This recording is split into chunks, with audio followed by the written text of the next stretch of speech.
Dia menyampaikan Nabi pernah berpesan ijtanibu ngedono sira kabeh asaba'a ing pitung perkara almubiqati kang bisa ngrusak.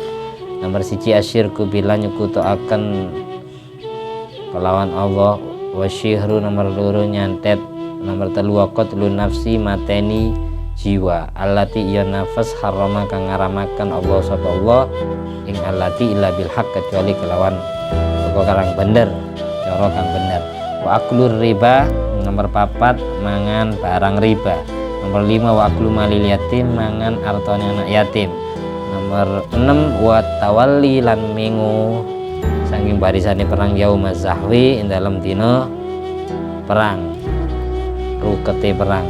Wa qadzful muhsanat nomor 7 nuduh zina ing pira-pira wadon kandeng reksa syariat kelawan nikah al-ghafilat kang lali al-mukminat kang iman.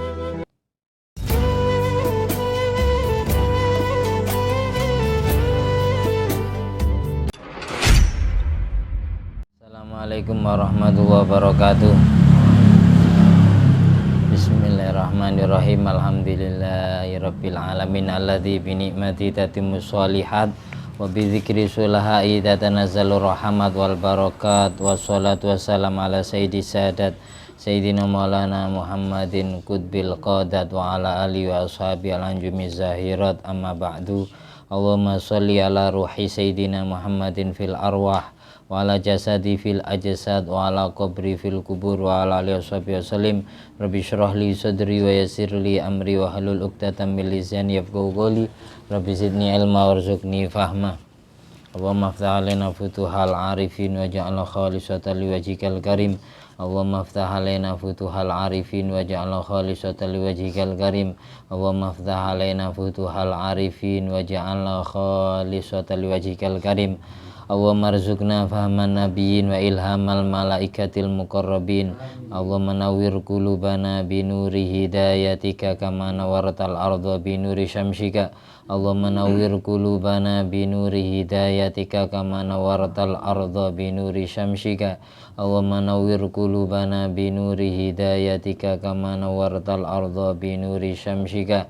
Ya Allah, sinarilah hati kami dengan cahaya petunjuk-Mu sebagaimana Kau sinari bumi dengan cahaya matahari.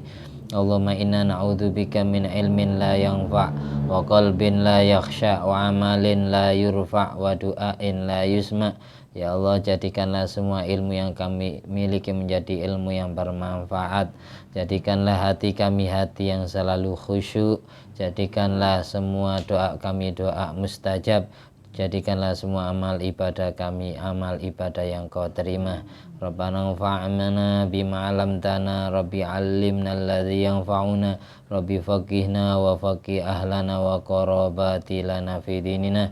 Bimbinglah kami semua, keluarga kami, semua kerabat kami, semua anak istri kami, semua anak cucu kami sampai hari kiamat ngerti tentang ilmu agamamu, ilmu yang bermanfaat bagi kami pribadi dan bermanfaat untuk masyarakat yang hidup di sekitar kami. Amin. Allahumma sholli ala sayyidina Muhammadin wa ala ali sayyidina Muhammad madanil judi wal karam mambail ilmi wal hilmi wal hikami wa barik wa sallim walhamdulillahi rabbil alamin. At-tahiyyatul mubarakatus salawatut thayyibatu lillah. Assalamu alayka ayyuhan nabi wa rahmatullahi wa barakatuh. Assalamu alayna wa ala ibadillahi sholihin. Ashhadu an la ilaha illallah wa ashhadu anna muhammadar rasulullah. Allahumma salli ala sayyidina Muhammadin wa ala ali sayyidina Muhammad kama shallaita ala sayyidina Ibrahim wa ala ali sayyidina Ibrahim wa barik ala sayyidina Muhammad wa ala ali sayyidina Muhammad kama barakta ala sayyidina Ibrahim wa ala ali sayyidina Ibrahim fil alamin innaka Hamidum Majid. Al-Fatihah biniyati li ridha ilahi ta'ala wa li syafaati Nabi Muhammad sallallahu alaihi wasallam jami abai wa ikhwan minal anbiya wal mursalin jami ali kullin wa sahaba wa qaraba wa tabin wa tabit tabin wa ihsanin midin jamil malaikatil muqarrabin wa jami' hamalatil arsi wa jami' ru'asail malaikatil arba'a radhiyallahu salatu wa salamuhu alaihi wa alim ajmain wa jami' matil arbaatil mujtahidin wal qurra wal ukhfat wal fasirin wa ulama'il amilin wa syuhada wa salihin wa sadati sufi wa muqallidin fiddin wa jamil fuqaha wal muhaddisin jama'u li alikan ajmain wa jamil ulama wa syuhada wal auliya al madhkura asma'um fi hadal kitab Abil Akhash Sidi Umar bin Hafid bin Salim bin Habib bin Syekh Abu Bakar bin Salim Sidina Imam Bukhari, Imam Muslim, jami' sahabatin Nabi wa jami'i masyaikhina wa jami'i walidaina jami' abaina wa ummatina masyaikhina wa azwajina wa duriyatina wa auladina wa talamidina wa ra'iyatina asdiqaina wa karabatina wa jiwarina wa duyufina wa ashabina wa ikhwani fiddin minal muslimin wal muslimat wal mu'minin wal mu'minat aina makan min masyarikil ardi ila magharibi al ahya min wal amwat maghfirhum warhamhum ma'afi ma'fu anhum syai'ulilana walahumul fatihah. A'udzubillahi minasyaitonir rajim. Bismillahirrahmanirrahim. Alhamdulillahirabbil alamin arrahmanir rahim maliki yaumiddin. Iyyaka na'budu wa iyyaka nasta'in ihdinas siratal mustaqim siratal ladzina an'amta 'alaihim ghairil maghdubi 'alaihim waladdallin amin. Muhammad Said Ramadan Al-Budi Sulim wa furim azwajim duriyati mamasyaim wa jami silsilatu turukati masanadin masmila hadratin Nabi Muhammadin sallallahu alaihi wasallam sya'ilil lana wal fatihah. A'udzubillahi minasyaitonir rajim. Bismillahirrahmanirrahim. Alhamdulillahirabbil alamin arrahmanir rahim maliki yaumiddin. Iyyaka na'budu wa iyyaka nasta'in ihdinas siratal mustaqim siratal ladzina an'amta 'alaihim ghairil maghdubi 'alaihim waladdallin amin. Kitab yang kita baca kitab Nurul Iman, cahaya keimanan di dalam hati, yang diadopsi dari kalamnya Habibir Rahman, kekasih Allah Tuhan yang Maha Welas Asih, yaitu Rasulullah SAW. Hadis yang keempat yang akan kita baca diriwayatkan dari An Abi Hurairah radhiyallahu anhu anin Nabi SAW. Sahabat Abu Hurairah Abdurrahman bin Sakhar radhiyallahu an, beliau meriwayatkan hadis, beliau pernah mendengar lesannya Nabi Muhammad SAW berucap, Azqalus sholati alal munafikina sholatul isya'i wa sholatul fajri. Utawi luweh abote sholat ingatasi wong munafik, sholatul isya iku sholat isya, wa sholatul fajri lan sholat subuh. Walau ya'lamuna kok lamuna weruh sapa nas ma ing manfaat ing fadilah fihi makang tetep ing dalam sholatil isya wa sholatil fajri la atauhuma maka yaktine nekani sapa nas huma ing sholat isya wa sholatil fajri walau senajan habuan iku kelawan ngesot. Walaqad hamamtu yaktine teman-teman nejo sapa ingsun Nabi Muhammad an amura ing yen merintah sapa ingsun bi sholati kelawan sholat fatuqa munuli den jumenengaken. Maka sebab den jumenengaken apa sholat tuma ambur maka kari-kari merintah sapa ingsun rajulan ing wong lanang fayusolli nuli sholat sapa rajulan binasi kelawan menungso tuma antoliku maka kari-kari budalan sapa ingsun mai ing dalem sertane ingsun birijalin kelawan gawa pira-pira wong lanang maum kang iku tetep ing dalem sertane rijal hazmun utawi sak potong min hatobin saking kayu bakar ila qaumin maring kaum la yashaduna kang olah ngadiri sapa kaum as-sholata ing salat fa uhrika maka sebabe ngobong sapa ingsun alai ing atasi qaumin la yashaduna salat buyutaum ing pira-pira omahe kaum la yashaduna salat binari kelawan geni. Rawahul Bukhari Muslim. Jadi semua hadis yang disebutkan dalam kitab ini itu hadis muttafaq alaih yang disepakati oleh Imam Bukhari dan Imam Muslim dalam Sahih Bukhari dan Sahih Muslimnya. Hadis pertama, hadis yang keempat riwayat sahabat Abu Hurairah menerangkan, menyimpulkan bahwa paling beratnya sholat bagi orang munafik, orang yang di dalam hatinya mempunyai sifat nifak, sifat munafik, pura-pura beriman kepada Allah berarti imannya lemah, adalah sholat isya dan sholat subuh. Sholat paling dimalesi oleh orang munafik adalah sholat isya sama sholat subuh. Sholat isya asik-asiknya nonton TV, asik-asiknya siap makan malam dan mempersiapkan tidur malam, sholat subuh asik-asiknya tidur. Makanya pahala sholat yang paling besar adalah sholat yang paling berat untuk ditentang oleh hawa nafsu kita. Semakin sholat isya kita tunda, semakin kita malas dan semakin kita ngantuk. Semakin sholat subuh, dengar adzan subuh, tidak langsung bangun, semakin sholat kita akan kesiangan. Kalau sarapan kesiangan ya tidak bermasalah, tapi kalau subuhnya yang kesiangan ini bermasalah. Tapi bagi orang yang tidak sengaja meninggalkan sholat, tidur habis maghrib terus kebablasan bangun adzan subuh, berarti sholat isya ditinggalkan. Maka sebelum mengerjakan sholat subuh, maka qodoi isyanya dulu. Qodoi isyanya dulu. Kecuali jikalau waktu sholat subuhnya hampir habis. Jikalau kita mengerjakan sholat isya, salam isya, sudah tulu usyamsi, terbitnya matahari, waktu subuh otomatis habis. Makanya jadi double kodoknya, isyanya kodok, subuhnya kodok, dosa kita. Jadi ketika waktunya sholat subuh masih lama, kita tadinya tertidur, tidak sempat mengerjakan sholat isya di malam hari, maka lebih utama mengodoi sholat isya dulu sebelum mengerjakan sholat subuh, selagi waktu subuh masih lama belum habis. Tapi kalau waktunya sholat subuh kurang 12 menit lagi sudah terbit matahari, lebih utama mengerjakan sholat subuhnya dengan adaan, baru sesudah itu sholat isya kodoan. Ngerti? Biar sholat subuhnya tidak sama-sama kodoan.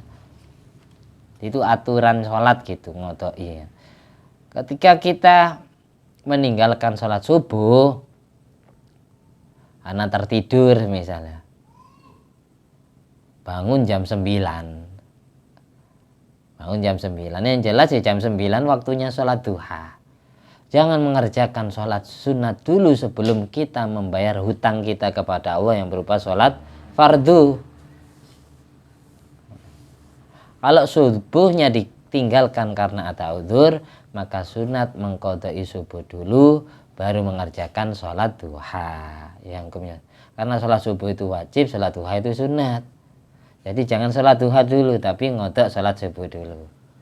Itu aturannya. Walau ya'lamuna ma fihima la'atauhuma walau habuan. Kok seandainya semua manusia Allah kasih tahu rahasia fadilah keutamaan sholat isya sama sholat subuh, niscaya mereka semua akan mendatangi sholat isya dan subuh meskipun dengan cara merangkak atau ngesot. Dari saking besarnya pahala sholat isya sama pahala sholat subuh, kok seandainya mata batinnya manusia dibuka hijabnya, melihat fadilah keutamaan atau mengetahui pahala dan rahasia di dalamnya sholat isya sama sholat subuh, niscaya mereka akan lari mendatangi sholat subuh meskipun dengan cara merangkak kalau tidak bisa lari. Dari saking pentingnya, sampai diperumpamakan seperti itu sama Rasul.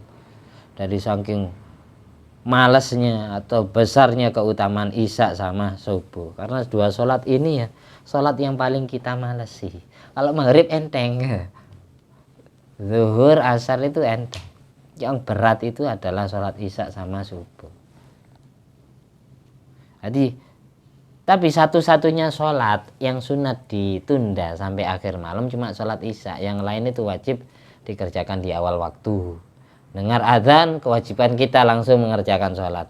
Bagi yang tidak bisa langsung, maka wajib azam. Ngerti azam? Bermaksud untuk mengerjakan sholat nanti. Saya sholat isyanya nanti habis ngaji. Saya sholat isyanya nanti habis tamu saya pulang, misal. Ya gitu. Wajib azam. Semua sholat itu wajib dikerjakan di awal waktunya. Bagi yang tidak bisa langsung mengerjakan di awal waktu sesudah azan, maka wajib azam. Wajib bermaksud untuk mengerjakan sholat nanti. Kalau tidak azam, tiba-tiba kita ditakdir mati sebelum sempat mengerjakan sholat, maka mati kita maksiat, meninggalkan sholat. Jadi wajib azam itu wajib. Jadi setiap mendengar azan, kita yang tidak sempat langsung mengerjakan azam. Saya sholat nanti jam sekian. Saya sholat nanti habis ini sesudah urusan dunia saya kelar misal, wajib azam. Walaqad hamamtu an amura bis sholat fatuqam. Sungguh aku bermaksud untuk memerintahkan orang lain agar mendirikan sholat bareng-bareng, yaitu secara berjamaah. Tsumma amuru rajulan fayusolli bin nas. Kemudian aku perintahkan ada salah seorang ngimami orang lain. Tsumma antaliku ma'i birijalin ma'ahum hazmun min hatabin ila qaumin la yashhaduna sholat. Kemudian aku pergi membawa rombongan yang diiringi atau disertai satu potong kayu bakar untuk mendatangi rumahnya orang-orang yang tidak mau hadir sholat, yang tidak mau hadir sholat jamaah. Untuk apa? Untuk membakar rumah mereka dengan api.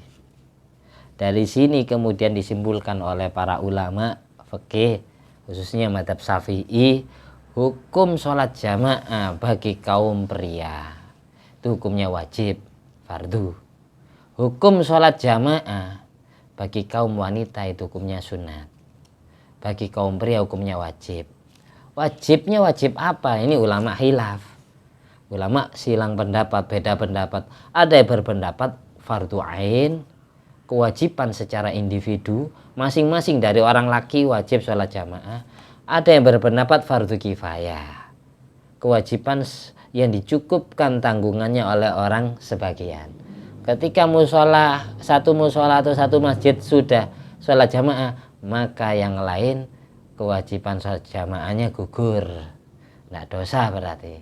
Sama kayak sholat jenazah itu loh, kan hukumnya fardu kifayah. Jadi hukum sholat berjamaah bagi wanita itu sunat, sholat berjamaah bagi kaum pria itu ada yang berpendapat fardu ain, ada yang berpendapat fardu kifayah. Bagi kita yang sering sholat sendiri, usahakan ikut yang pendapat fardu kifayah biar tidak dosa. Kalau ikut pendapat fardu ain, setiap kita sholat sendiri kita dosa, kaum pria. Jadi solusinya gitu, bagi yang sering sholat sendirian, ikutlah pendapat yang menyatakan hukum sholat fardunya itu, sholat fardu yang 5 itu hukumnya fardu ain, kalau jamaahnya adalah fardu kifayah, kewajiban yang dicukupkan oleh orang sebagian. Itu namanya fardu kifayah. Fardu itu wajib, kifayah itu cukup, artinya dicukupkan oleh orang sebagian saja yang mengerjakan. Kalau fardu itu wajib, ain itu tertentu, individu, masing-masing dari orang wajib mengerjakan. Ini namanya fardu ain. Bedanya fardu ain sama fardu kifayah di situ. Kalau ain itu kewajiban secara tertentu, masing-masing dari orang secara individual wajib semua. Kalau fardu kifayah kewajiban yang dicukupkan tanggungannya oleh orang sebagian saja, yang lain dianggap gugur, tidak wajib. Ngerti ya? Sama kayak orang sholat jenazah, ketika ada yang sudah mensolati mayit, yang lain tidak dosa. Tapi kalau satu kampung tidak ada yang nyolati, maka satu kampung dosa semua. Itu namanya fardu kifayah. Nah, kalau yang nyolati satu orang ya cukup, yang lain tidak dosa. Itu namanya fardu kifayah. Hukumnya sama seperti sholat berjamaah. Sholatul jamaati khairun min sholatil fadhi bi sab'in wa isyrina darajah. Menurut riwayat lain bi khamsin wa isyrina darajah. Sholat berjamaah itu lebih utama daripada sholat sendirian dengan selisih 27 derajat. Ada yang berpendapat 25 derajat. Makanya pujian-pujian orang-orang NU itu ganjarani 17 derajat, itu bukan ganjarani maksudnya, fadilah atau keutamaannya. Sholat berjamaah satu kali, kayak contohnya sholat isya berjamaah satu kali, sama seperti 27 sholat isya yang dikerjakan sendirian. 27 isya sendiri itu sama seperti satu sholat isya berjamaah. Karena apa? Kehusuannya ditempel. Mungkin imamnya khusyuknya pas takbiratul ihram baca Fatihah saja, makmum yang satunya si A khusyuk pas sujud, makmum yang satunya khusyuk ingat Allah hatinya pas i'tidal, yang satunya lagi pas ruku. Kekurangan-kekurangan saling menempel. Nanti akhirnya sempurna keutamaan. Kalau khusyuk semua 27 derajat. Kalau ada yang tidak khusyuk ya 25 derajat. Nah itu makanya hilaf. Enaknya orang sholat jamaah gitu. Terutama bagi kita yang sering ngelamun. Terwakili oleh mereka-mereka yang khusyuk sholatnya. Itu enaknya gitu. Makanya kalau tidak darurat banget jangan sampai sholat sendiri. Usahakan itu ya. Makanya dari saking pentingnya sholat berjamaah itu sampai orang i'adah ngulangi sholat lagi padahal sudah sholat demi menolong orang yang sholat sendirian, itu hukumnya sunat. Kamu tadi sudah sholat isya berjamaah atau sudah sholat isya sendirian, lalu sekarang ya jam 11 nemu orang yang mau sholat isya sendiri, lalu kita bantu, kita mau sholat lagi jamaah sama orang yang sholat sendiri, tidak apa-apa gitu. Niatnya orang itu adaan, niat kita yang ngulangi sholat itu i'adatan. Allahu Akbar, saya niat mengerjakan sholat isya, ngulangi sholat fardu isya saya. Fardu bermakmum karena Allah Ta'ala atau jadi imam karena Allah Ta'ala. Makmuman atau imaman lillahi ta'ala. Allahu Akbar gitu. Jadi dapat pahala double gitu. Tapi maksimal orang i'adah itu cukup 1 kali, tidak boleh 2 kali. Kita ngulangi sholat lagi itu sunatnya maksimalnya cuma 1 kali. I'adah itu maksimalnya 1 kali, tidak boleh 2. Habis nolong orang lagi, pingin malah tidak bisa kayak gitu. Cukup 1 kali. Paham ya, jelas ya. Kadang kita sendiri banyak saya menjumpai orang itu, saya ajak sholat, saya sudah sholat tadi. Memang kenapa meskipun sudah sholat? Apakah tidak boleh sholat lagi? Ya boleh, sunat malah hukumnya. Daripada kita ngerjakan sholat sendiri, mending orang yang sholat sendiri kita tolong diajak jamaah lagi. Meskipun tadi kamu sudah sholat jamaah, sholat isya pertama kamu tidak sendiri tapi jamaah, tidak apa-apa, jamaah lagi untuk nolong orang yang sholat sendiri. Karena laki-laki itu hukumnya wajib. Kalau kita punya istri, misal pas Jumat ya, kita istiqomah sholat jamaah sama istri. Nah, ketika zuhur di hari Jumat, yang laki-laki kan Jumatan, yang perempuan sholat zuhur, maka boleh sehabis kita sholat Jumat pulang ke rumah sholat zuhur berjamaah sama istri. Boleh sholat Jumat itu diiadahi, diulangi lagi jadi sholat zuhur, boleh. Daripada istri kita sholatnya sendiri, mending diajak berjamaah. Ngerti ya? Siti Aisyah radhiyallahu anha di dalam kitab ini, kitab Aisyah Ummul Mukminin karya Syekh Muhammad Ramdhan Al-Buti, sampai beliau itu gemar berjamaah. Siti Aisyah ini perempuan padahal jamaahnya sunat, tapi beliau tidak pernah meninggalkan sholat berjamaah. Kadang beliau itu bermakmum kepada imam Masjid Nabawi dari kamarnya, karena kamarnya Siti Aisyah ini nempel dengan Raudhah, nempel dengan Masjid Nabawi. Kadang beliau itu bermakmum dengan imam Masjid Nabawi, kadang beliau itu jadi imam ngimami jamaah perempuan. Jadi Siti Aisyah yang jadi imamnya, jamaah perempuan bermakmum kepada Siti Aisyah. Ini disebutkan di dalam kitab ini, Aisyah Ummul Mukminin. Itu istrinya Rasulullah SAW. Sampai segitunya. Ini padahal hukum sholat jamaahnya sunat, tapi tidak pernah ditinggal. Banyak guru-guru kita itu tidak pernah meninggalkan sholat jamaah. Tirakatnya itu sholat jamaah. Bagaimana dulu Rasulullah SAW di akhir hayatnya beliau masih sempat sholat jamaah, jadi makmum di shaf pertama dalam keadaan duduk, yang jadi imam Sayyidina Abu Bakar As-Siddiq. Akhir Nabi sholat dalam keadaan duduk, Abu Bakar ngimami dalam keadaan berdiri bersama makmum-makmum yang lain berdiri. Kanjeng Nabi sudah tidak kuat, sudah akhir hayatnya, sudah sakit, hampir meninggal dunia. Rasulullah SAW sholatnya duduk, tidak meninggalkan jamaah. Ada guru saya Al-Maghfurah Kiai Muhammad Khalil Nawawi, beliau ini wafat di malam 20 Ramadan. Beliau jadi makmum sholat isya, makmum yang lain berdiri, Sedangkan yang suruh jadi imam Ki Abdul Alim Al-Maghfurlah, Ki Abdul Alim bin Abdul Jalil. Ki Abdul Alim ya sama persis kisahnya Kanjeng Nabi dengan Sayyidina Abu Bakar. Ki Abdul Alim ponakannya disuruh jadi imam sholat isya plus dengan sholat tarawehnya. Ki Khalil Nawawi bermakmum.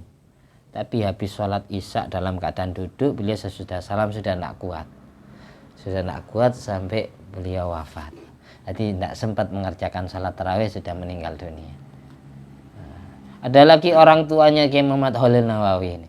Namanya Kiai Nawawi bin Nur Hasan Al-Maghfurlah. Ini wafat pas sholat duha. Jadi beliau pagi-pagi biasanya kan ngajar santri ya. Beliau sholat duha 8 rakaat istiqomah. Lama-lama kok tidak keluar-keluar dari itu musholahnya, tempat kholwatnya beliau. Lama banget santri-santri nunggu sampai hampir duhur. Akhirnya ada hatamnya yang setiap hari melayani beliau, yang ngantarkan nasi, yang nuntun. Ini memberanikan diri buka pintu. Kok lama Kiai ini, kok tumben tidak biasanya. Tiba-tiba banyak darah berkucuran di tempat sholatnya beliau. Beliau wafat dalam keadaan sujud mengerjakan sholat duha. Kok darahnya keluar dari hidung. Wafat pas sujud. Ini banyak guru-guru kita, orang-orang soleh yang mendahului kita itu wafatnya pas sholat atau wafatnya pas habis sholat. Kita besok-besok pas apa? Apa habis main game? Apa baik habis pas cek sound misalnya, naudzubillah min dzalik.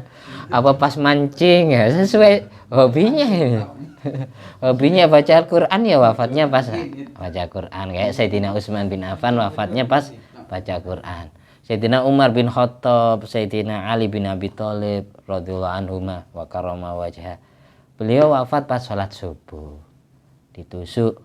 Sayyidina Umar ditusuk oleh orang kafir Majusi, Abu Lu'lu'ah. Sayyidina Ali bin Abi Thalib ditusuk oleh orang Islam yang terprovokasi yang bernama Abdurrahman bin Muljam, hafizul Quran, orangnya ahli qiyamul lail, orangnya ahli puasa, malam bunuh Sayyidina Ali. Itu pas sholat subuh. Berarti hobinya Sayyidina Ali, cita-citaan Sayyidina Ali dan Sayyidina Umar, hobinya adalah sholat subuh berjamaah. Makanya wafatnya pas sholat subuh. Kalau kita hobinya pas subuh tidur, ditusuk pasti tidur.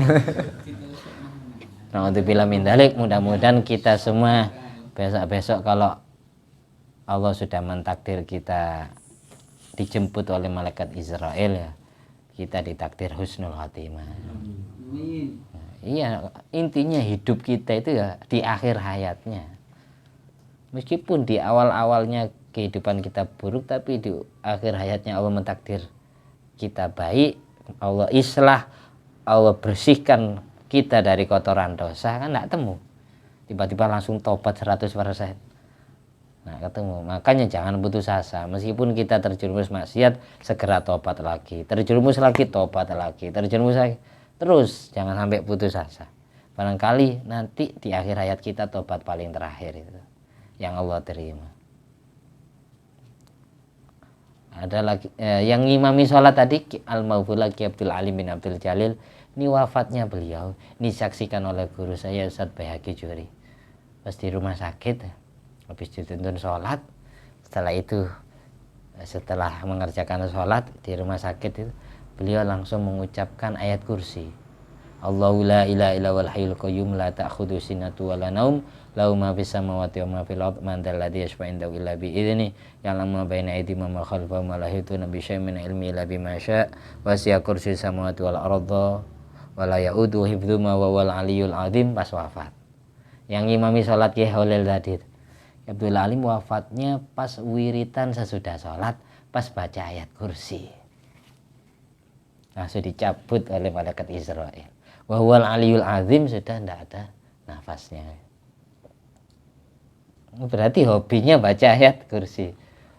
Kalau saya diijazahi istrinya itu Ki Abdul Alim bin Abdul Jalil ini, dari saking hobinya baca ayat kursi, kadang sesudah sholat fardu beliau baca 14 kali.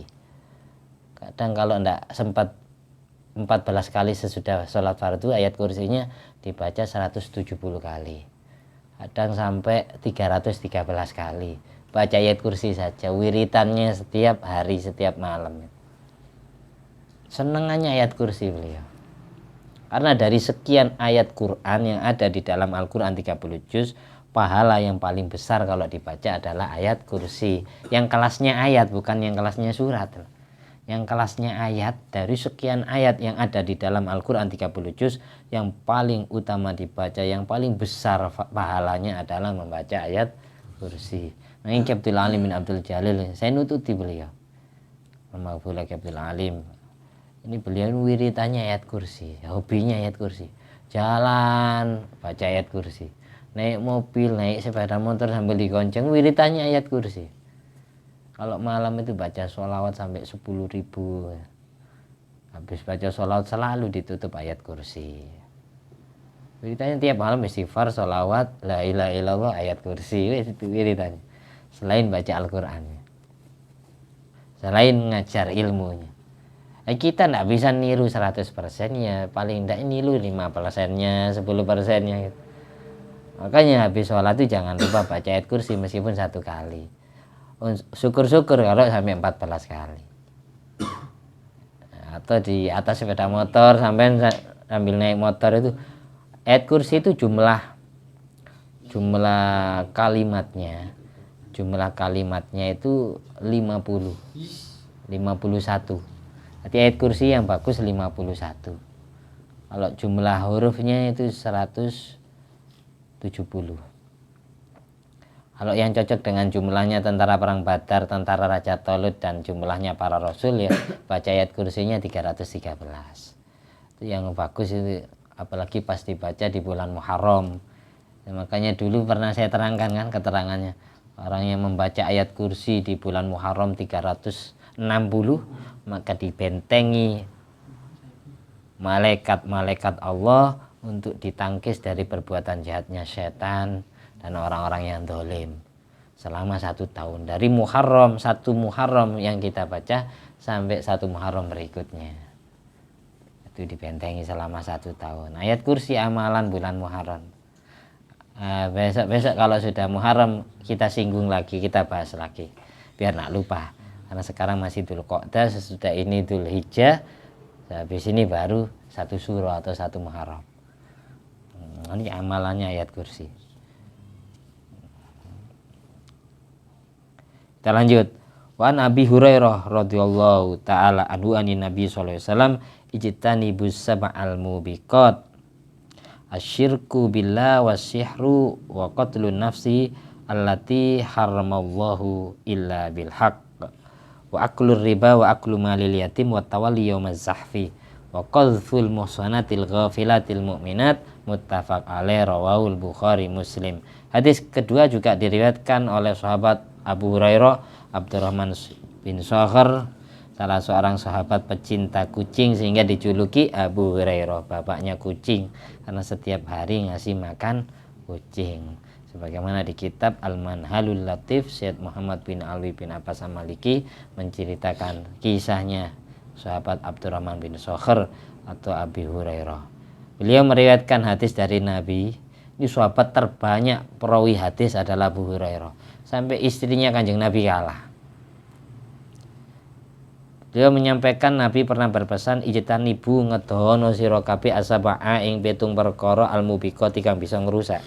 Nomor 1 asyirku bila nyekutuaken kelawan Allah, wasyihru nomor 2 nyantet, nomor 3 qatlun nafsi mateni jiwa, allati iya nafas harama kang ngaramaken Allah sapa Allah ing allati illa bil haq kecuali kelawan perkara kang bener, cara kang bener. Wa aklur riba nomor 4 mangan barang riba. Nomor 5 wa aklu malil yatim mangan artone anak yatim.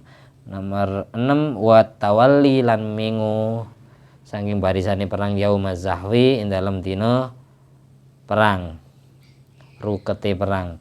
Wa qadhful muhsanat nomor 7 nuduh zina ing pira-pira wadon kang deng reksa syariat kelawan nikah al-ghafilat kang lali al-mukminat kang iman. Jadi ada 7 perkara yang wajib kita jauhi. Karena 7 perkara ini kalau kita kerjakan maka dapat mubiqat, dapat merusak jiwa raga kita. Ijtanibus sab'al mubiqat, jauhi Jauhi 7 perkara yang dapat merusak jiwa ragamu, yang bernama asyirku billah, syirik pada Allah, menyekutukan Allah dengan makhluknya, kayak nyembah patung, nyembah Nabi Isa, nyembah Siti Maryam, tapi nyembah Allah juga, ini namanya syirik, menyekutukan Tuhan Allah dengan Tuhan yang lain. Termasuk syirik itu ya riya, syirik khafi. Riya itu pamer, caper, cari perhatian, ingin dilihat orang lain, ingin dipuji orang lain, ingin didengar orang lain, namanya sum'ah. Riya sama sum'ah itu namanya syirik khafi, syirik yang samar. Termasuk syirik ketika kita ibadah karena tujuan dunia atau tujuan wanita cantik, itu termasuk syirik. Berarti ada yang disembah selain Allah.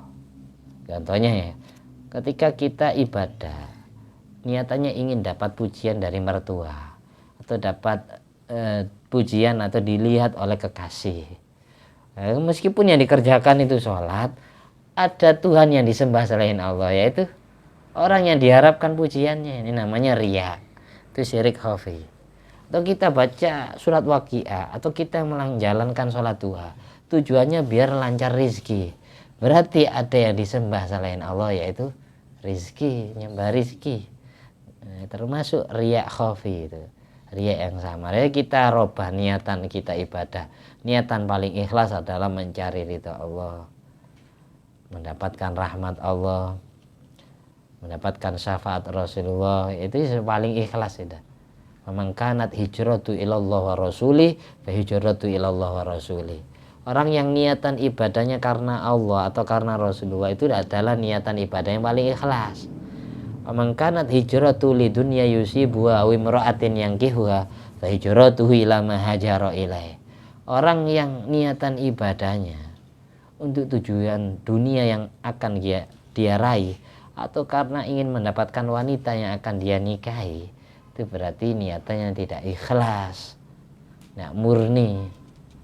Kalau sudah tidak ikhlas ya jangan diharap bisa diterima.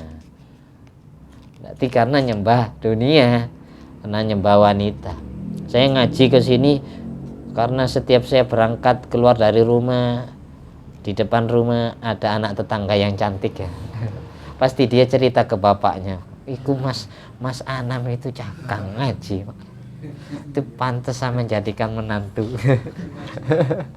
Misal biar dikatain orang yang giat belajar, giat ngaji, biar dapat nilai tambahan, itu namanya riya.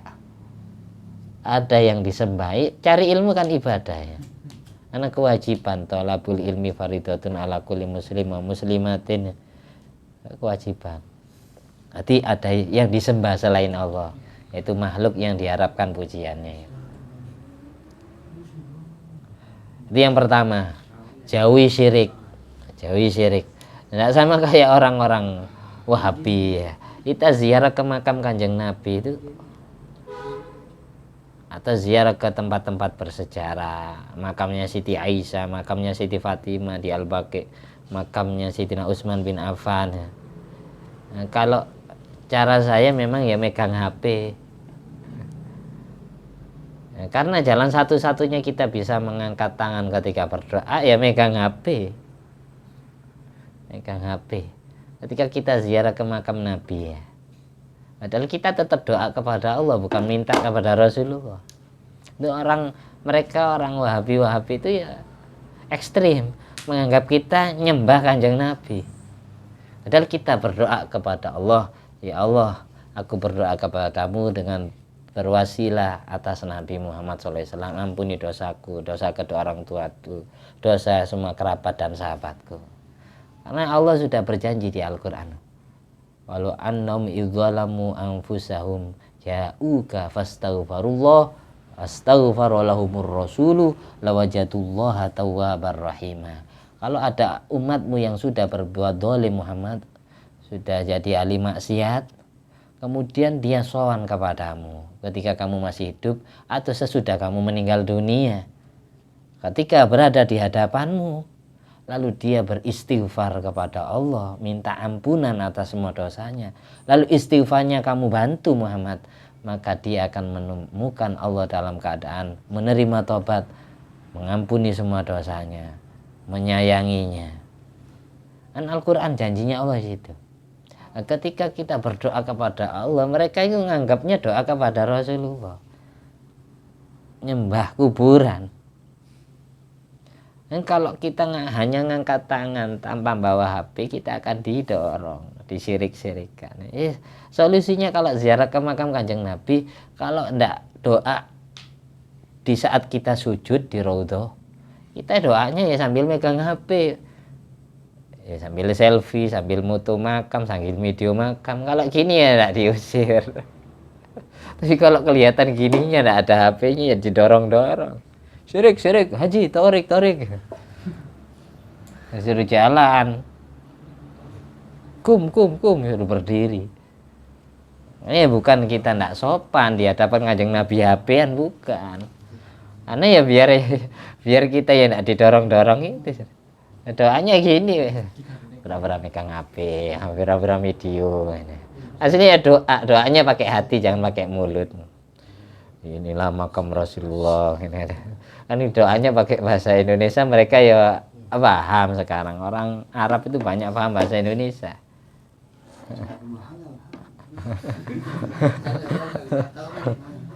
Nah, gitu.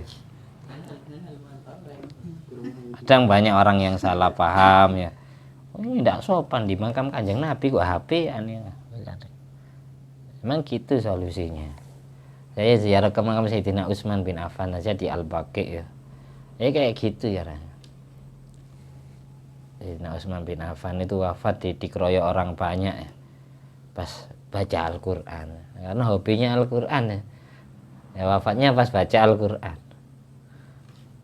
Mau kita banyak doa, semoga kita diwafatkan sesuai hobi kita di akhir hayat ya. Hobi kita pas sholawatan daripada pas Jackson atau pas mancing.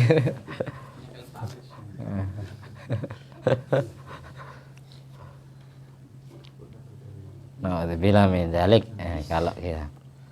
Yang kedua, wasyihru. Sihir. Di antara 7 dosa besar yang dianjurkan agar dijauhi, yang pertama adalah dosa syirik, yang kedua adalah dosa nyantet, nyihir. Bisa nyantet, bisa melet ya, bisa ngepet. Sihir dosa besar. Dulu ilmu sihir yang turun ke bumi itu dibawa oleh malaikat Harut Marut, diajarkan tapi tidak boleh diamalkan. Sihir pertama itu mayufarriquna bainal mar'i wa zauji, baru yang menyakiti orang lain. Sihir pertama adalah sihir yang untuk memisah dua mempelai suami istri agar cepat cerai. Itu ada, agar berantem terus. Sihir yang berikutnya adalah untuk menyakiti orang lain, untuk membahayakan orang lain, membuat bangkrut usahanya. Itu sihir-sihir berikutnya. Ada 3 model macam sihir yang dibawa oleh malaikat Harut Marut. Bibabi laharut wa marut wa ma yu'allimani minas sihr.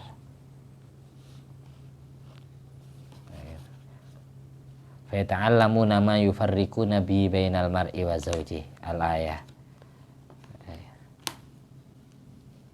Itu ada sihir macam itu. Kalau kita belajar sihir gimana? Belajar sihir tapi tujuannya untuk nolong orang yang kena sihir. Gimana hukumnya? Tujuannya li gharadin syar'iyyin. Kalau di kitab Hasyiatus Syarqawi, hasilnya kitab Tuhfatul Tulab di bab sihir itu ada dijelaskan. Ta'allumus sihri wa ta'limuhu haramun illa li gharadin syar'iyyin. Belajar ilmu sihir, belajar ilmu hitam dan mengajarkannya kepada orang lain itu hukumnya haram, dosa, kecuali jikalau belajar dan mengajarnya karena tujuan syara', karena gharadin syar'iyyin. Contohnya kita belajar ilmu sihir, tujuannya apa? Untuk nolong orang yang kena sihir, untuk ngobati, untuk menangkiskan maka belajarnya tidak apa-apa, mengajarkannya tidak apa-apa, hanya dibuat benteng pertahanan. Nah, masalah kayak gitu. Tapi kalau diamalkan sendiri untuk nyakiti orang, ya haram. Paham ya, jelas ya. Dilihat sendiri di kitab Hasyiatus Sarqawi bagi yang punya. Terus yang ketiga, termasuk di antara 7 dosa besar, yang ketiga, wa qatlun nafsi allati haramallahu illa bil haq. Membunuh jiwa yang Allah haramkan dibunuh kecuali dengan cara yang hak, cara yang benar secara syariat. Bunuh orang sesama Islamnya itu haram. Kalau membunuh yang secara hak, contohnya perang dengan orang kafir atau eksekusi had dari negara, contohnya kayak dulu Sultan Raden Fata, Sultan Lamak Bintoro menugaskan Wali Songo pada waktu itu, diantaranya yaitu yang bertugas jadi hakim mengeksekusi Siti Jenar, Sunan Kalijaga sama Sunan Kudus. Ya, Siti Jenar dihukum pati, yang hukum negara bukan Wali Songo. Ya. Kalau orang yang tidak paham ini dikira yang membunuh Siti Jenar itu Wali Songo. Padahal Wali Songo ini ditugaskan oleh negara, karena negara Islam zaman itu Kerajaan Demak Bintoro. Ini namanya contoh membunuh secara hak. Karena jadi seorang hakim, orang yang pernah membunuh maka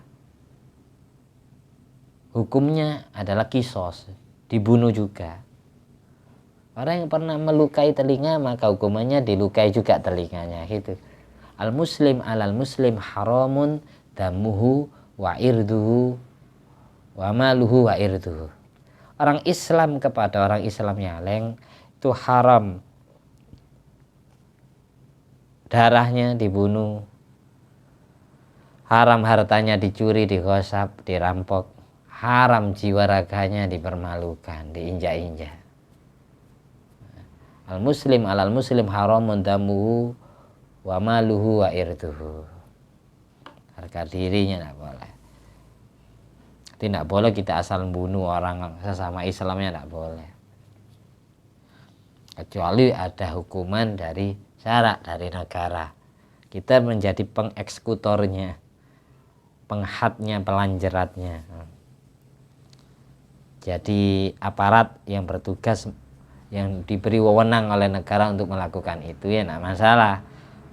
Hukuman dari negara, bukan hukuman secara pribadi. Nomor 4, wa aklur riba, makan barang riba. Hutang 100.000 bayarnya harus 150, ya riba. Itu riba. Akilur riba, orang yang makan riba itu diumumkan peperangan dari Allah dan Rasulnya. Fa'zanu biharbim minallah wa rasulih. Al-ayah. Fa'zanu, umumkanlah peperangan minallah wa rasuli, dari saking besarnya dosa pemakan riba. Kalau kita lebaran itu biasanya, kalau di kitab Fathul Mu'in ada Thoriqul Kholas, ada solusi, ada jalan pintas supaya tidak jadi riba. Ini fikih ya. Yang tanggung jawab yang bermadhab ya. Yang penting ada madhabnya. Jadi kalau kita tukar uang pas lebaran, tukang 100.000 bayarnya, dapatnya nanti dapat 90.000 atau bayarnya 110, intinya ya lebihnya kan 10.000, maka lebihnya ini diniati hadiah atau dihibahkan biar tidak jadi riba. Ngerti ya? Harus tahu ilmunya dulu, jadi tidak ada perjanjian ketika akad. Jadi kalau dijanjikan riba, gini, artinya yang penting kita itu jual beli uang kan gitu namanya. Lebihnya kita niati hadiah. Kita tukar uang 100 dapatnya 90.000. Lebihnya ini diniati hadiah biar tidak jadi riba. Itu solusi. Terangnya ada di kitab Fathul Mu'in atau I'anatul Thalibin atau Tarsihul Mustafidin. Jadi solusinya gitu, biar tidak jadi riba, lebihnya diniati hadiah atau hibah, bukan sedekah loh. hadiah atau hibah. Hadiah apa? Karena dia sudah berbaik hati, ngasih fasilitas kepada kita ya harus balas budi kebaikan orang itu.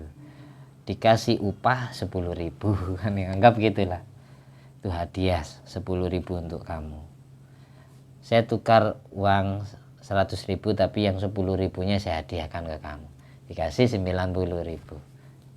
Nah, gitu akadnya gitu. Pernah dialami? Oh, pernah ya. Biasanya hampir lebaran kayak tukar uang receh-receh itu karena mau ngasih anak kecil-kecil ya. Ya apalagi ada ulama yang punya pendapat, ya kita ikut ulama itu. Bukan pendapat kita sendiri, bukan. Pendapat yang punya pendapat itu yaitu madzhab Syafi'i. Thoriqul kholas, jalan pintas atau solusi biar kita tidak terjerumus. Yang keberapa sekarang? Yang ke-5, wa aklu malil yatim, makan hartanya anak yatim. Makanya kita selaku yang punya yayasan atau panti asuhan itu hati-hati. Orang ngasih uang itu ya untuk anak yatim, bukan untuk kamu. Hati-hati, uang kamu pisah dari uangnya anak yatim yang dapat santunan. Fadilah keutamaan ngasuh anak yatim itu sangat luar biasa, karena kedekatan kafilul yatim fil jannah dengan kanjeng Nabi itu, penanggung jawab anak yatim dengan Rasulullah itu sangat dekat. Ana wa kafilul yatim fil jannah kahataini, sama seperti dua jari telunjuk sama jari tengah ini. Maksudnya dari saking istimewanya pengasuh anak yatim. Tapi kalau pengasuh yang kurang hati-hati menjaga harta, ya bahaya. Orang ngirim uang ke panti asuhan bukan ngasih ke orang tersebut kan, ngasih ke anak yatimnya, suruh buat makan anak yatim, bukan makan sendiri. Kadang salah guna juga, dibuat ajang penipuan juga, anak-anak yatim di video, di foto, lalu narik sumbangan lewat YouTube. Ada kayak gitu, lewat WA grup WA. Ini kita semua kelaparan, kasihan, bantu saya setiap bulannya sembako, dikirim sembako dimakan sendiri. Ada yang ngirim untuk anak yatim. Makanya hati-hati. Kalau bisa semua penanggung jawab anak yatim itu punya bisnis sendiri. Jangan dicampur aduk uang pribadi dengan uangnya anak yatim.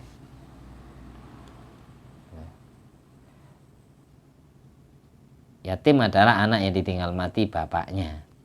Al yatim man mata abuhu wa yastamiru yatimu ilal buluh fa idza balagha zala yatimu. Yatim adalah anak yang ditinggal mati bapaknya dan sifat keyatimannya berkesinambungan terus-menerus sampai menginjak usia akil balik, usia haid, usia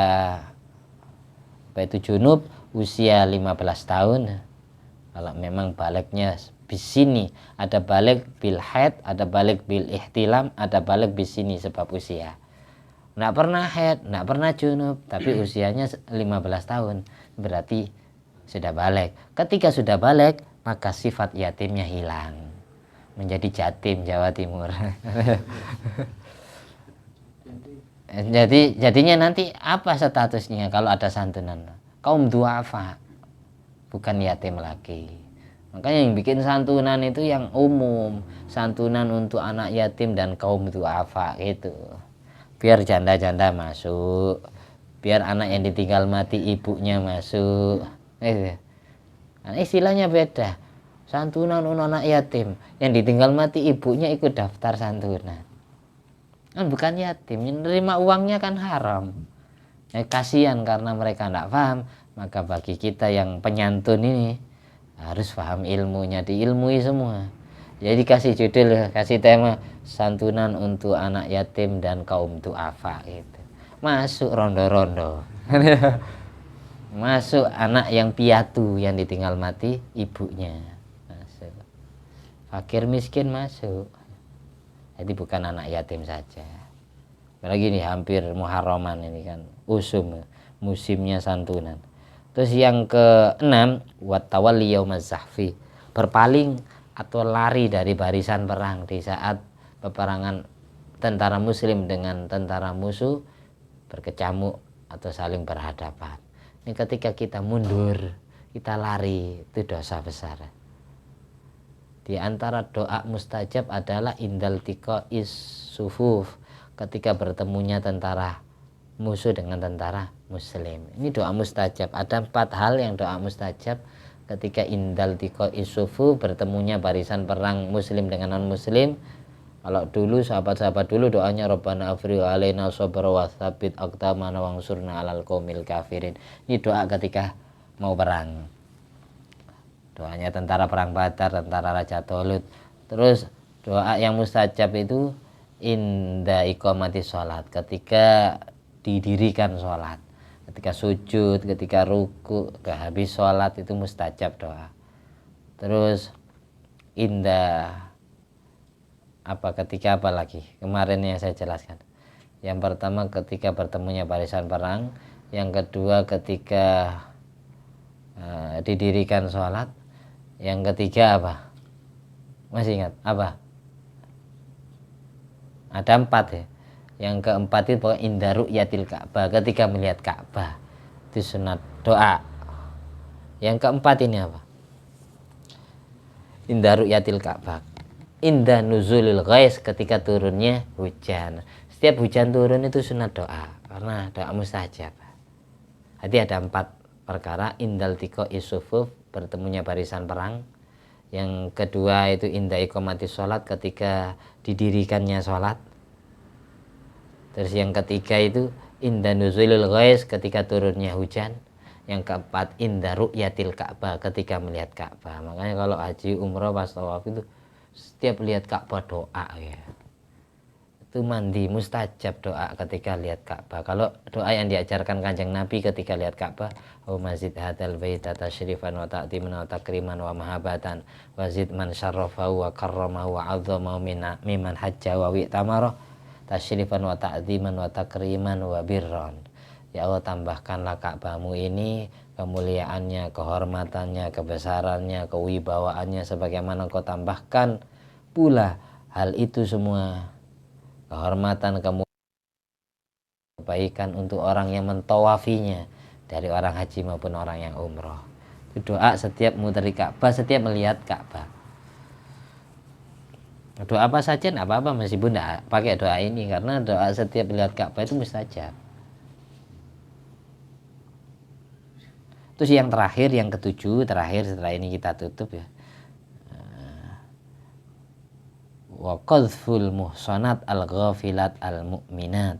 Termasuk di antara 7 dosa besar yang wajib kita jauhi adalah menuduh zina kepada wanita-wanita muhson, wanita sudah dijaga oleh syariat dengan nikah yang sah. Al-ghafilat, yang mana wanita tersebut lalai kepada Allah, tapi dia mukminat, beriman kepada Allah.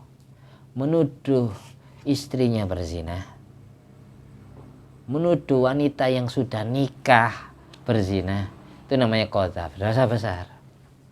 Orang nuduh zina itu tujuannya dianggap benar kalau ada 4 saksi mata yang melihat keluar masuknya batang itu kepada guanya. Nggak cukup lewat video, harus lihat sendiri matanya 4 laki-laki itu melihat orang itu berzina. Makanya dulu Sayyidina Umar bin Khattab saja dapat berita ketika beliau jadi khalifah, dapat berita itu ada pria yang sering bawa wanita yang bukan mahramnya, dibawa kemana-mana, dibonceng kemana-mana. Akhirnya diselidiki sama Sayyidina Umar bin Khattab, langsung dipergoki pas di dalam rumahnya orang laki-laki tersebut. Dipergoki, dia berdua di kamar sama wanita, tapi tidak sampai berbuat zina. Ngapain kamu berdua ini, laki perempuan ini? Loh, jenengan masuk, katanya tuan rumah itu. Laki-laki yang terkenal fujur, ahli maksiat, sering mainan wanita itu. Jenengan masuk rumah saya, tidak izin. Jenengan sudah dosa 3 kali. Sudah, saya dosa 1. Saya bermaksiat karena khalwat sama perempuan yang bukan mahram saya. Tapi jenengan masuk ke rumah saya ini sudah dosa 3, katanya ini. Lu kok bisa Seperti itu katanya orang ini. Di Al-Quran kan sudah dijelaskan. Kalau masuk rumah itu rumahnya orang lain ya permisi dulu, ucapkan salam dulu. La tadkhulu buyutan ghaira buyutikum hatta tasta'nisu wa tusallimu ala ahliha. Janganlah kalian masuk ke rumah orang lain sebelum kamu minta izin dan ucapkan salam. Jangan nyelontang masuk ke sini tanpa pamit permisi ke saya. Itu satu kesalahan, jangan melanggar Al-Quran satu. Yang kedua, apa kesalahan saya? Katanya Sayyidina Umar ini. Beliau bijak. Meskipun dikritik sama rakyatnya yang mau aja. Sayyidina Umar, apa kesalahan saya kedua? Jangan masuk ke rumah saya tidak lewat pintu, tapi malah lewat jendela. Laisal birra bi an ta'tul buyuta min zuhuriya walakinnal birra manittaqa wa'tul buyuta min abwabiha. Di Al-Quran dijelaskan tidak baik orang itu lewat selain pintu kalau masuk Baitullah, kalau masuk rumah, kalau Masjidil Haram. Yang baik adalah orang yang bertakwa kepada Allah kalau masuk rumah lewat pintunya. Walakinnal birra manittaqa wa'tul buyuta min abwabiha. Ini ketepatan yang ditegur ini orang alim hafal Quran. Itu kesalahan jenengan yang kedua. Masuk rumah saya tidak lewat pintu tapi lewat jendela. Kesalahan saya yang ketiga apa? Katanya Sayyidina Umar bin Khattab. Kesalahan jenengan yang ketiga. Ya ayyuhan nas ijtanibu katsiran minadh-dhann inna ba'dadh-dhanni itsmun wala tajassasu wala yaghtab ba'dukum ba'dha. Janganlah ijtanibu katsiran minadh-dhann. Jauhilah sebagian besar dari berprasangka. Inna ba'dadh-dhanni itsmun, karena sebagian prasangka ada yang dosa. Wala tajassasu, jangan meneliti kesalahan orang lain. Wala yaghtab ba'dukum ba'dha, janganlah menggunjing kejelekan sesama. Jangan terlalu tajassus, neliti kesalahan saya sampai segitunya. Masuk ke rumah saya ndak permisi. Jangan melanggar ayat Quran yang ketiga ini. Ini Sayyidina Umar bin Khattab minta maaf. Ya saya yang salah memang. Inilah kehebatan Sayyidina Umar bin Khattab ya. Memergoki orang maksiat, beliau ya skornya pas 3-1. Karena yang dipergoki alim juga ternyata. Ya sudah, kamu bertobat kepada Allah, kita sama-sama tobatnya. Saya minta maaf, saya minta ridhonya. Ya sudah, nikahi wanita ini daripada ente seperti ini, nikahi aja biar halal. Hanya ditarik, dibawa ke pengadilan, dinikahkan sama Sayyidina Umar bin Khattab. Terus beliau minta maaf, minta ridhonya karena melakukan 3 kesalahan ini. Seperti itu kisahnya. Itu ada kisah ini disebutkan dalam kitab Fawaidul Mukhtarah karya Habib Zain bin Ibrahim bin Semit Madinah. Tapi kalau dibaca semua kan tidak selesai nanti. Ini sudah panjang banget ya. Mudah-mudahan bermanfaat. Kita lanjut di pertemuan besok. Ini sudah pertemuan yang kedua. Insya Allah kitab ini kita hatamkan pelan-pelan ya. Bismillahirrahmanirrahim. Allahumma sholli ala sayyidina Muhammad wa ala ali sayyidina Muhammad. Alhamdulillah alladzi at'amani hadzal ilma wa razaqani min ghairi haulin minni wala quwwatin. Allahumma sholli ala sayyidina Muhammad wa ala ali sayyidina Muhammad. Bi fadli subhana rabbika rabbil izzati amma yasifun wa salamun alal mursalin walhamdulillahi rabbil alamin. Bifadli subhanakallahumma ahya wa bihamdika asyhadu an la ilaha illa anta astaghfiruka wa atubu ilaik. Al-Fatihah. A'udzubillahi minasyaitonir rajim. Bismillahirrahmanirrahim. Alhamdulillahirabbil alamin arrahmanirrahim maliki yaumiddin. Iyyaka na'budu wa iyyaka nasta'in ihdinas siratal mustaqim siratal ladzina an'amta 'alaihim ghairil maghdubi 'alaihim waladdallin. Amin. Wassalamualaikum warahmatullahi wabarakatuh.